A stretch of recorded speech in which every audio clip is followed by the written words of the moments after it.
Hello friends, welcome to SMG channel. अगर आप channel पे नए हो तो चैनल को सब्सक्राइब कर दो and hit the bell icon to get the latest updates. So friends, कल के दिन मैंने ये एक वीडियो कवर किया था जहाँ पे मैंने 6 स्टॉक्स को कवर किया था और आज के दिन उनमें से कुछ स्टॉक्स ने काफ़ी अच्छा परफॉर्म किया है। सो ये भी आप वीडियो एक बार चेकआउट कर सकते हैं। सो आपको पता चलेगा कि कौन से स्टॉक्स ने जो है आज के दिन अच्छा परफॉर्म किया है। सो आज के इस वीडियो में मैं मल्टीपल स्टॉक्स को कवर करने वाला हूँ और कुछ स्टॉक्स के अंदर न्यूज़ है और कुछ शेयर्स के टारगेट भी हैं जिनको मैं इस वीडियो के अंदर शेयर करूँगा। सो आज के अगर एफ और डी के डेटा को देखें तो आप देख सकते हैं कि रुपीज़ इन क्रोस के अंदर है। सो आज के दिन 12 अक्टूबर के दिन लगभग 542 करोड़ के आसपास की बिकवाली जो है वो एफ ने की है। प्रीवियस डे के देखें तो लगभग 4600 करोड़ के आसपास थी। सो 4500 करोड़ से आप देख सकते हैं कि सेलिंग जो है वो थोड़ी नहीं, बहुत ज़्यादा कम हुई है। लगभग 3,500-4,000 करोड़ के आसपास की जो सेलिंग है कम हुई है एफ की। सो अगर आप 12 अक्टूबर तक, आज के दिन तक अगर देखें तो लगभग 7,500 करोड़ तक का माल जो है वो एफ बेच चुके हैं। ये मैं कैश की बात कर रहा हूँ। और वहीं अगर डी की बात करें तो आज सिर्फ 85 करोड़ के आसपास का जो है अमाउंट की बाइंग डी ने की है, डोमेस्टिक इंस्टीट्यूशनल इन्वेस्टर्स ने। सो इन्होंने अगर देखें तो डी ने अगर देखें तो जो 12 अक्टूबर के महीने तक 12 तारीख तक अगर देखें तो लगभग 5,500 करोड़ की बाइंग की है। So as compared to F जो है वो डी भी अच्छा खासा माल खरीद रहे हैं जहाँ जहाँ पे एफ बेच रहे हैं, क्योंकि अभी हमने देखा होगा कि म्यूचुअल फंड्स में भी काफ़ी ज़्यादा पैसा आ रहा है और रिटेल इन्वेस्टर्स भी काफ़ी ज़्यादा एक्टिव हो गए हैं और अच्छे क्वालिटी स्टॉक्स के अंदर काफ़ी ज़्यादा होल्ड करके रखते हैं और उनके अंदर एसआईपी के वे में एडिशन करते चलते हैं। So due to lot of awareness in terms of financial literacy, तो अभी के लिए इंडिया के अंदर हम देखें तो काफ़ी ज़्यादा जो पैसों का इनफ्लो है वो डीआईएस के पास आ रहा है। सो ये 2020 के बाद की जो कहानी है वो थोड़ी सी चेंज हो गई है। सो अब 2020 के पहले तक का मार्केट थोड़ा सा अलग था, बट अभी के लिए मार्केट थोड़ा सा अलग है क्योंकि अब म्यूचुअल फंड्स और डीआईएस के पास काफ़ी अच्छा पैसा है पैसे को इन्वेस्ट करने। तो आप देख सकते हो कि अगर एफ सेम अमाउंट में सेलिंग कर रहे हैं, बट अगर डी के पास पैसा नहीं होता बाय करने का तो शायद निफ्टी आपको 17,000 के लेवल पे शायद नहीं दिखता। बट कंटिन्यूसली डी और रिटेल इन्वेस्टर्स जो है वो कंटिन्यूसली बाइंग कर रहे हैं और काफ़ी ज़्यादा पैसिमिस्टिक ऑप्टिमिस्टिक हैं इंडियन मार्केट को लेके। सो वहीं पे आप देख सकते हो कि अभी तक जो है निफ्टी 16,800 या 17,200-300 का जो लेवल है वो रेंज में ही ट्रेड करते हुए दिख रहा है। तो उसका ये मेजर रीज़न जो है ये इनफ्लोज की वजह से हो रहा है। सो यूएस के अभी 11 बजे हैं और 11 बजे तक देखें तो 140 पॉइंट्स के आसपास की जो है तेज़ी आपको डाउ जोन्स के अंदर देखने मिलेगी।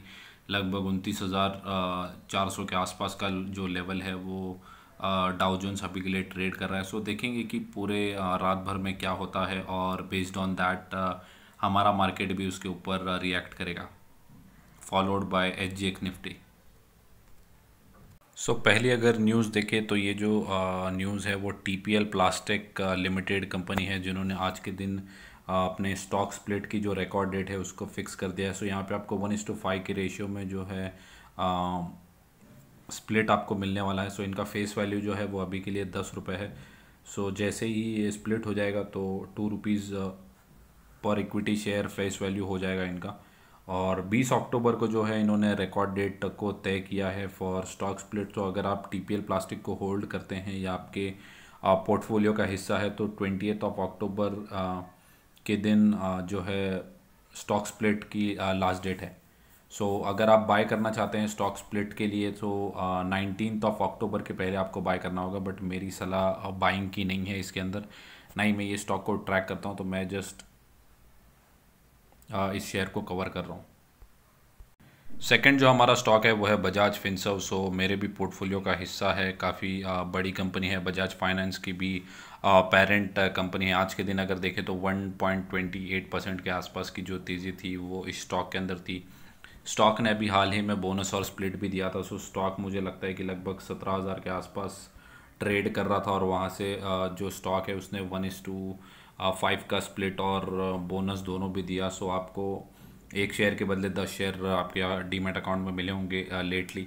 सो वहाँ से देखें तो अभी रिसेंटली IIFL सिक्योरिटीज़ ने जो है इनके मैनेजमेंट के साथ इंटरेक्शन किया था, और इस स्टॉक के जो लेटेस्ट टारगेट हैं वो लगभग 1720 के आसपास जो है IIFL सिक्योरिटीज़ ने दिए हैं। सो अगर आप होल्ड करते हैं तो आप होल्ड करके रखिए। अगर मैं स्टॉक के एक साल का अगर चार्ट पैटर्न बताऊं तो 53% तो मुझे लग रहा है कि यहाँ पे चार्ट जो है वो अपडेट नहीं हुआ है, बिकॉज़ यहाँ पे आप देख सकते हो कि 17,000 का ही जो वैल्यू है वो अभी तक दिखा रहा है।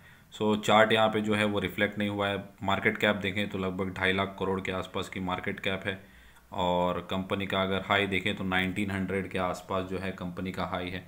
सो अभी भी अपने ऑल टाइम हाई से अच्छे खासे डिस्काउंट पे आपको अवेलेबल है। सो अगर आप बाय करना चाहते हैं तो बाय करके चल सकते हैं, और रिसेंट जो टारगेट्स है वो 1720 के आसपास है for Bajaj Finserv. So next जो स्टॉक है वो है वरुण बेवरेजेस। तो ये भी काफ़ी अच्छी कंपनी है। मैं मोस्ट ऑफ मेरे वीडियोस के अंदर कवर करता हूँ। कवर इसीलिए करता हूँ क्योंकि आपके पास जो है क्वालिटी स्टॉक्स होने चाहिए। ऐसे तो मार्केट के अंदर 6000 स्टॉक है, 7000 स्टॉक है। सो अननेसेसरी सिर्फ स्टॉक को डिस्कशन करना ये हमारा पर्पज़ नहीं होना चाहिए। जहाँ पे हमारा जो मेन पर्पज़ है वो पैसे बनाना है। सो जिन स्टॉक्स के अंदर पैसे बनते हैं तो मैं मोस्टली यही ट्राई करता हूँ कि भले से वो रिपीट हो जाएं, बट हम stick to the quality stocks ही रहें। हो सकता है कि उनके अंदर कभी कभी प्रेशर रहे, बट मुझे ऐसा लगता है कि आपको क्वालिटी स्टॉक्स के साथ ही स्टिक बाय रहना चाहिए। सो अगर 1 मंथ का चार्ट पैटर्न दिखाऊं तो आप देख सकते हो कि यहाँ पे बाइंग आ जाती है, और यहाँ पे सेलिंग आ जाती है, और फिर यहाँ से टॉप बनाता है, फिर वहाँ से वापस गिर जाता है। तो सेम लेवल पे ऐसा 2 बार हो चुका है। लगभग 1150 के आसपास जाता है और वहाँ से फिर वापस नीचे आ जाता है। तो वहाँ पे अभी आप देख सकते हो वापस से 1050 के आसपास आ चुका है। सो आप यहाँ से भी मैं तो कहूँगा कि बाइंग करके चल सकते हैं। और जो मोतीलाल ओसवाल फर्म है उन्होंने 1230 के आसपास के लेवल्स जो हैं यहाँ से भी रिकमेंड किए हैं फॉर VBL। हालांकि मैं अगर एक साल का चार्ट बताऊं तो ये स्टॉक को कोई फ़र्क पड़ा ही नहीं है कि मार्केट के अंदर तेज़ी है मंदी है। ये हाथी की चाल चल रहा है क्योंकि इनके नंबर्स काफ़ी ज़्यादा अच्छे आए थे। सो मैं तो कहूँगा कि आप अपने कोई भी प्राइस के अंदर ये ऐसा स्टॉक है कि इसको ऐड करते चलें। बहुत मोनोपोली इस स्टॉक के अंदर है, क्योंकि पेप्सी की जो ब्रांड, पेप्सी ब्रांड जो है, जो कोला है, सो इनकी मैन्युफैक्चरिंग का काम सिर्फ पूरे इंडिया के अंदर वरुण बेवरेजेस के पास ही है। सो काफ़ी बड़ा मार्केट इनके पास है और काफ़ी अच्छी कंपनी भी है। सो 1230 के टारगेट्स के लिए आप वरुण बेवरेजेस को अगर होल्ड करते तो होल्ड करके रखिए, और हर SIP के वे में मैं कहूँगा कि आप बाय करके चल सकते हैं वरुण बेवरेजेस लिमिटेड। नेक्स्ट जो कंपनी है वो है बर्जर पेंट्स। और बर्जर पेंट्स अगर देखें तो आज के दिन थोड़ा सा मोमेंटम था, बट पिछले कुछ टाइम से ये स्टॉक भी नहीं चल रहा है। But as compared to Asian Paints, तो एशियन पेंट्स तो अपने ऑल टाइम हाई के आसपास चल रहा है, बट बर्जर पेंट्स जो है वो इसका जो हाई है वो लगभग 850 के आसपास है, बट अभी 625 के आसपास चल रहा है। सो मेजर डिस्काउंट के ऊपर ये जो स्टॉक है वो आपको अभी भी अवेलेबल है। सो ऐसा हो सकता है कि स्टॉक जो है वो चल नहीं रहा, बट इसका मतलब ये नहीं है कि स्टॉक ख़राब हो चुका है। सो कम से कम अपने ऑल टाइम हाई से देखें तो अभी भी 25% डिस्काउंट पे है, और 60,000 करोड़ के आसपास की जो है मार्केट कैप है। सो लार्ज कैप कंपनी है, कंपनी काफ़ी अच्छी है। नंबर 2 की कंपनी है आफ्टर एशियन पेंट्स। सो मैं अगर कहूँगा कि पेंट्स के 2 सबसे बड़े लीडर्स को अपने पोर्टफोलियो में रखना चाहिए तो एशियन पेंट्स और बर्जर पेंट्स ही 2 नाम दिमाग में आते हैं। सो मैं कहूँगा कि आप होल्ड करके रखिए। इवन मैं तो कहूँगा कि आप हो सके उतना क्वांटिटीज़ को बाय करिए, बट अग्रेसिवली बाय मत करिए। अगर आप 2 बाय कर सकते हैं तो एक ही बाय करिए, क्योंकि क्रूड ऑयल के प्राइस भी अगर आज देखें तो आज के दिन लगभग $87 के आसपास अभी के लिए ट्रेड कर रहे थे जब मैंने देखा था। सो $87 के आसपास, सो 85 और $95 के आसपास। सो ये $10 के रेंज में जो है अभी के लिए क्रूड ऑयल ट्रेड कर रहा है। सो क्रूड ऑयल इनका मेजर रॉ मटेरियल है। So based on that he ये कंपनीज़ का जो बैलेंस शीट है उसके ऊपर मेजर इफ़ेक्ट पड़ता है। सो कंपनीज़ काफ़ी अच्छी है, दिवाली की डिमांड भी है, और 60,000 करोड़ के आसपास की मार्केट कैप है, और अभी अच्छे खासे डिस्काउंट पे भी है। सो मैं कहूँगा कि आप SIP के वे में ये बर्जर पेंट्स के अंदर भी बाइंग करके SIP के वे में चल सकते हैं।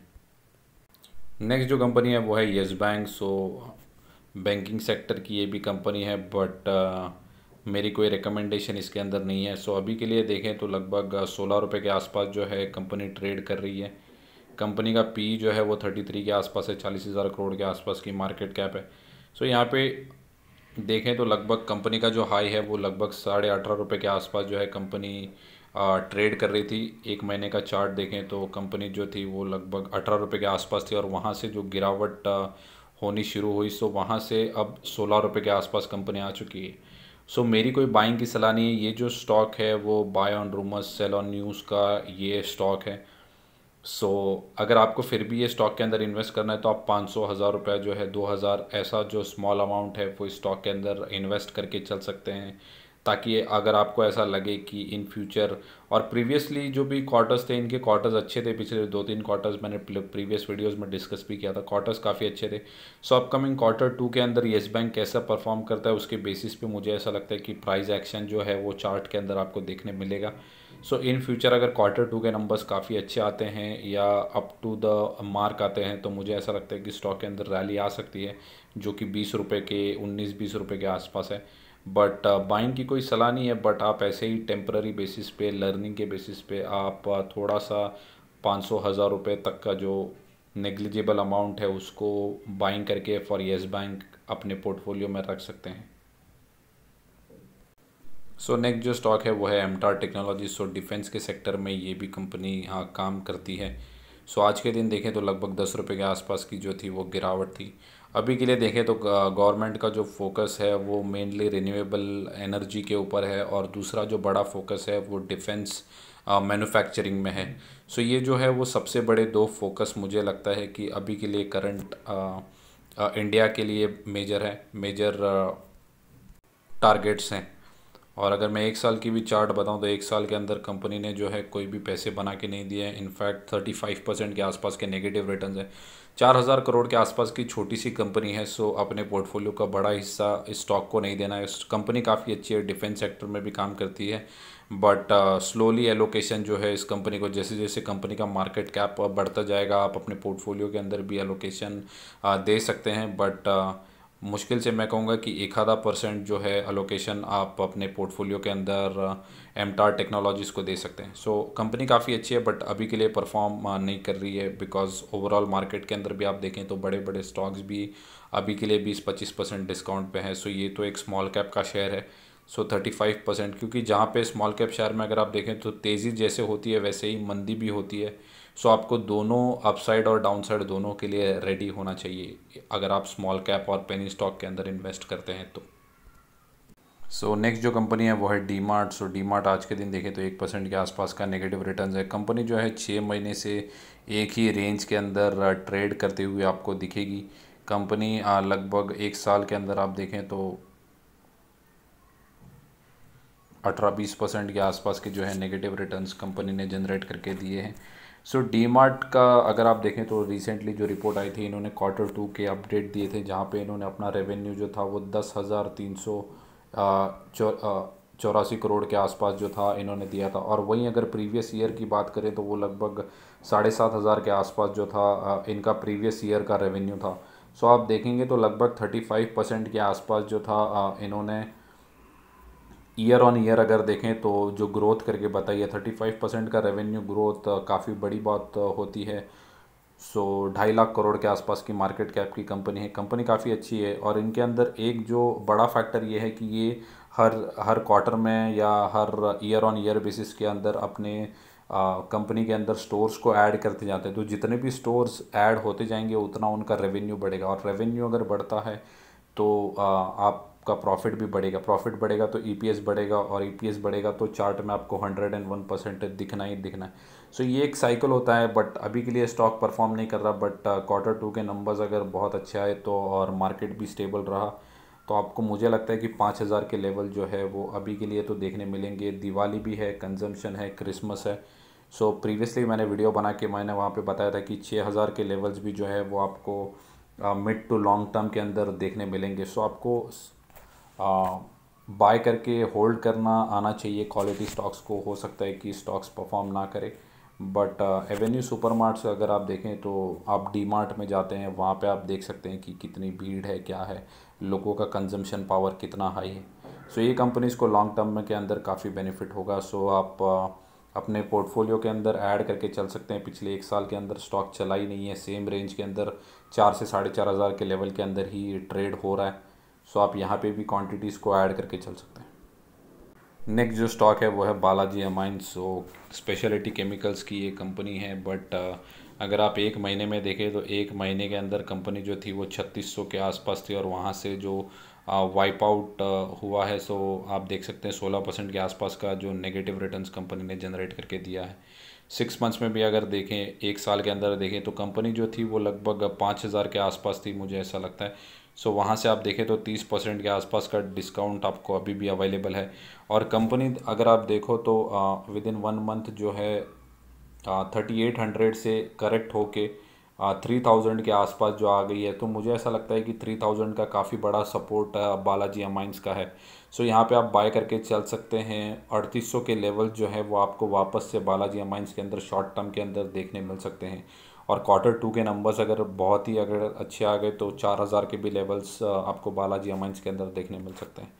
सो अगर आपने बाय करके रखा है तो आप क्वांटिटीज़ को ऐड करिए या मत करिए, दैट इज़ फाइन, बट आप इतनी अच्छी कंपनी है तो इसको होल्ड करके रखिए। तो आपको वापस से 4000 और जो इनका ऑल टाइम हाई है वो भी आपको जल्द ही देखने मिल सकता है। सो नेक्स्ट जो स्टॉक है वो है दीपक नाइट्राइट। Q2 के नंबर्स जल्द ही आएंगे, हालांकि इन्होंने अभी तक डेट तो नहीं दी है, बट Q2 के नंबर्स आएंगे। पिछले 5 दिन की अगर मैं बात करूं तो कंपनी जो है वो काफ़ी अच्छा परफॉर्म कर रही है। 4% के आसपास की तेज़ी थी कंटिन्यूस। यहाँ पे जो थी वो मंदी का माहौल था, बट अभी अगर देखें तो 2200 के आसपास जो है कंपनी स्ट्रांगली ट्रेड कर रही है। सो प्रीवियस क्वार्टर्स में अगर देखें तो वहाँ पे क्रूड ऑयल के जो भाव थे वो लगभग $120 के आसपास थे, बट अभी के लिए क्रूड ऑयल का जो भाव है वो लगभग $87 के आसपास है। सो आप देख सकते हो कि यहाँ पे मेजर डिफरेंस है 35 के आसपास का। सो इनका जो रॉ मटेरियल है वो अगर सस्ता होगा तो इनके प्रॉफिटेबिलिटी जो है प्रॉफिटेबिलिटी ऑटोमेटिकली बढ़ेंगे। सो मुझे ऐसा लगता है कि Q2 के नंबर्स काफ़ी अच्छे आ सकते हैं। आज के दिन केमिकल सेक्टर, आरती इंडस्ट्रीज़ हो गया, दीपक नाइट्राइट हो गया, तो इन्होंने अच्छा परफॉर्म करके दिखाया है। सो अगर आपने कोई भी लेवल के ऊपर हायर साइड के ऊपर बाय किया है, सो मैं कहूँगा कि आप होल्ड करके रखिए। आपको यहाँ पे भी 2500 3000 के जो लेवल्स हैं वो देखने मिल सकते हैं अगर इनके Q2 के नंबर्स अच्छे आ गए तो। नेक्स्ट जो शेयर है वो है HDFC बैंक। सो बैंकिंग सेक्टर का काफ़ी बड़ा दिग्गज शेयर है। कंपनी के मार्केट कैप भी देखो तो 7 लाख करोड़ के आसपास की मार्केट कैप है, बट पिछले कुछ टाइम से स्टॉक चला ही नहीं है, पूरा HDFC ग्रुप चला ही नहीं है। ये मैंने इसको प्रीवियसली भी कवर किया था। बार बार कवर करने का मतलब ही यही है क्योंकि इन्वेस्टर्स के पास HDFC बैंक अगर है तो आपको टेंशन नहीं लेना। ये स्टॉक जो है अभी के लिए नहीं चल रहा है, बट काफ़ी अच्छी कंपनी है और अपकमिंग क्वार्टर्स इनके अच्छे आएंगे। तो और अभी इन्होंने रेपो रेट भी हाइक किया है, सो इंटरेस्ट की जो इनकम है वो भी बढ़ेगी। तो इनको काफ़ी ज़्यादा फ़ायदा जो है वो अपकमिंग क्वार्टर्स के अंदर होगा। और इन्होंने आज के दिन जो है वो FD के इंटरेस्ट रेट भी बढ़ा रही हैं। तो अब क्या होगा कि ज़्यादा से ज़्यादा डिपॉजिटर्स जो है वो FD के अंदर पैसा इन्वेस्ट करेंगे, तो इससे क्या होगा कि कंपनी के पास जो है वो मनी फ्लो आएगा। सो ज़्यादा से ज़्यादा इंटरेस्ट पे पैसा बांट सकते हैं और वहाँ से वो लोन के ऊपर ये ज़्यादा से ज़्यादा इंटरेस्ट कमा सकते हैं। सो जितने FD के रेट बढ़ेंगे और डिपॉजिटर्स अपने पैसों को FD के अंदर इन्वेस्ट करेंगे तो HDFC बैंक जैसी कंपनी जो है वो ज़्यादा से ज़्यादा उनका लेंडिंग पावर बढ़ेगा, तो उनको ज़्यादा से ज़्यादा इंटरेस्ट की इनकम होगी। सो फ्यूचर में स्टॉक काफ़ी अच्छा परफॉर्म करेगा। अभी के लिए स्टॉक नहीं चल रहा है। यहाँ पे भी मैं कहूँगा कि आप SIP के वे में HDFC बैंक को, ICICI बैंक को, एक्सिस बैंक को या कोटक महिंद्रा बैंक को आप SIP के वे में जो है अपने पोर्टफोलियो में कोई भी 2 लार्ज कैप बैंक को ऐड करके चल सकते हैं। सो ये थी मेरी commentary for all the stocks. Video अगर अच्छा लगा होगा तो वीडियो को लाइक कर दो एंड चैनल को सब्सक्राइब। Thank you guys.